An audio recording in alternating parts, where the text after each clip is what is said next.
Hello hello, मी अपर्णा आणि आज माझा गोव्याचा शेवटचा दिवस आहे.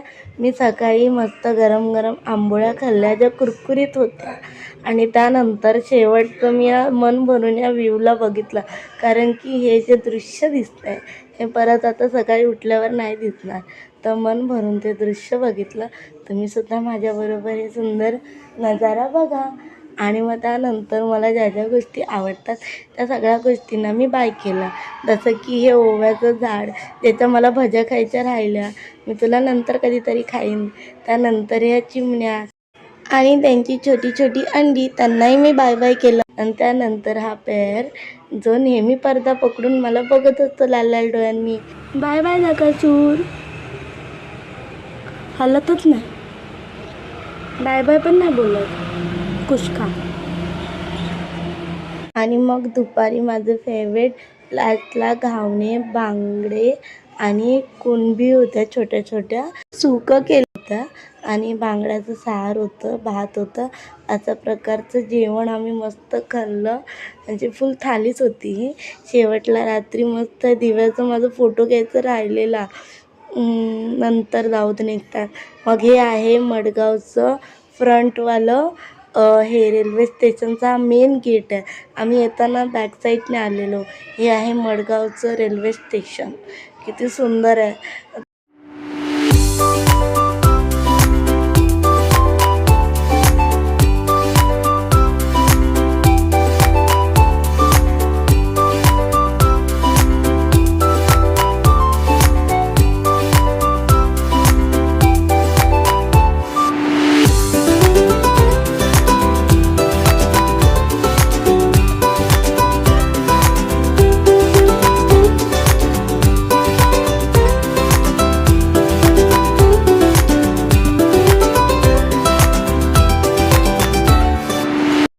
आणि एअरपोर्टवर कसं तुम्ही म्हणजे प्लेनच्या एअरपोर्टवर तुम्ही कपडे वगैरे घेता, तसं इकडच्या रेल्वे स्टेशनवर कपडेसुद्धा होते विकायला.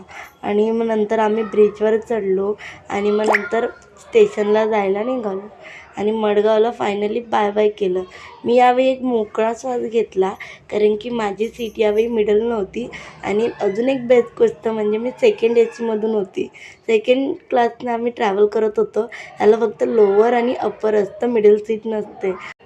त्याचबरोबर तुम्हाला रीडिंग लाईट भेटते आणि तुम्हाला स्विचेस भेटतात, चार्जिंग पॉईंट भेटतात आणि लाईटचे बटनसुद्धा ऑफ ऑन करायचे तिकडेच असतात. त्याचबरोबर तुम्हाला इथे बॉटल होल्डर भेटतं अप्परला आणि हे असे सीट असते, ती खाली करायची, मग ते स्लीपर होते. बस.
सुंदर नजारे बघत आमचा प्रवास चालूच होता.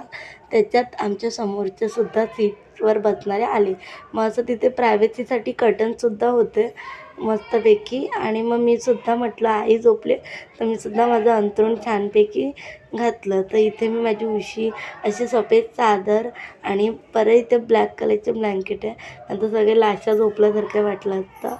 ओके, कारण की तिथे खूप थंडी असते म्हणून ब्लँकेट देतात. तर मी वरती अप्परला गेली आणि माझं बॉटल होल्डर ओपन केलं ताकद लावून आणि त्यानंतर माझी बॉटल त्याच्यात मी टाकतच होती पण ती गेलीच नाही. आणि मग मला ते साईडलाच ठेवायला लागली. आमच्याबरोबर प्रवास करणारे हे आगरी कोळी होते आणि खूपच त्यांचा दंगा चाललेला. क्यूट बेबीसुद्धा होता, तो शांत होता, पण त्यांचे मम्मी पप्पा आणि आंटीज होते, त्यांचा आवाज खूप जास्त होता. आणि पूर्ण रस्त्यात आम्ही कोळी भाषा ऐकत घेतलं. मग मी सुद्धा लाईट ऑफ केली आणि झोपली. आणि मग आम्ही खूप काय खाल्लं पिल्लं प्रवासामध्ये, पण आम्ही एवढं खात झोपत होतो की मी काहीच रेकॉर्ड नाही केलं. आपले हात पुसण्यासाठी मी हे क्यूट टिश्यू पेपर घेतलेले, त्याचबरोबर हे टॉयलेट सॅनिटायझर घेतलेले. या गोष्टी खूप उपयोगी ठरल्या. म्हणजे भले मिशोवर ह्या खूप क्यूट होत्या म्हणून मी घेतलेल्या, पण प्रवासात ह्यांचा उपयोग खूप झाला आणि त्यामुळे आमचा प्रवास सेफसुद्धा झाला. त्याचबरोबर मी अजून एक गोष्ट घेतलेली, ते म्हणजे हे सोप होते, छोटे छोटे सोप, खूप क्यूट आकारामध्ये आणि किती क्यूट दिसतं बघा. हे संपल्यानंतर तुम्ही यूज पण करू शकता. आणि ह्याच्यामध्ये हार्ट शेपचे, फ्लावर शेपचे, असे वेगवेगळ्या शेपचे छोटे छोटे साबणाचे असे तुकडे होते आणि त्यांना लेमनचा सुगंध होता. हे सुद्धा मी यूज केलं प्रवासामध्ये. ट्रेन रत्नागिरीला 2 तास थांबली होती, तरीसुद्धा आम्ही रात्री 10 वाजता वेळेवर वसईला फायनली पोचलो. आणि मग त्यानंतर आम्ही भाईचा वेट करत होतो. मग भाई आल्यानंतर आम्ही घरी गेलो. आणि काय विरार स्टेशनला बघा ना, मध्यरात्री असे दिवे घेऊन पांढरे पांढरे कपडे घालून माणसं चालत होते. मला वाटलं आपण कुठे पोचलो. मग माझ्या लक्षात आलं की उद्या आंबेडकर जयंती आहे. त्यानिमित्ताने सर्व दादरला जात होते चालत चालत. आज आपला गोव्याचा प्रवास येथे संपतो. तुम्हाला सुद्धा हे सर्व भाग आवडले असतील तर चॅनलला सबस्क्राईब करा आणि कोणता व्हिडिओ आवडला असेल तर व्हिडिओ बघून झाल्यावर त्याला लाईक करा. Bye bye.